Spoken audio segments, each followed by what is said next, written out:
चेन्नई एक्सप्रेसच्या यशाची मजा घेत असतानाच शाहरुखने आपला आणखी एक मानस बोलून दाखवलाय की त्याला मराठी चित्रपटाची निर्मिती करायची आहे. का नाही शाहरुख? रितेश देशमुख नंतर चक्क अक्षय कुमार आणि सलमान खान यांच्यासारखे दोन महत्वाचे एक्के मराठीत उतरलेत म्हटल्यावर तुला हे करणं भागच आहे, नाही का? शाहरुखने या आधी रवी जाधव आणि शेखरच्या सावली या म्युझिक अल्बम मध्ये कवितेच्या 4 ओळी गुणगुणल्या होत्या, पण त्याही हिंदीत.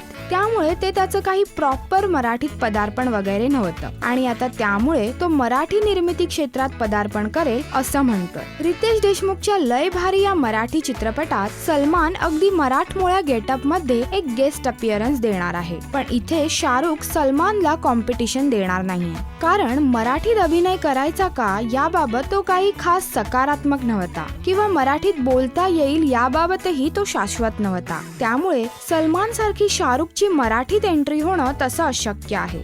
पण शाहरुख मात्र मराठी चित्रपटाची निर्मिती करेल याबाबत शाहरुख नक्की होता. त्यामुळे यदा कदाचित इन फ्युचर शाहरुख निर्मित मराठी चित्रपट आला तर अवाक होऊ नका. राष्ट्रीय मराठी करिता श्वेतांबरा सावंत.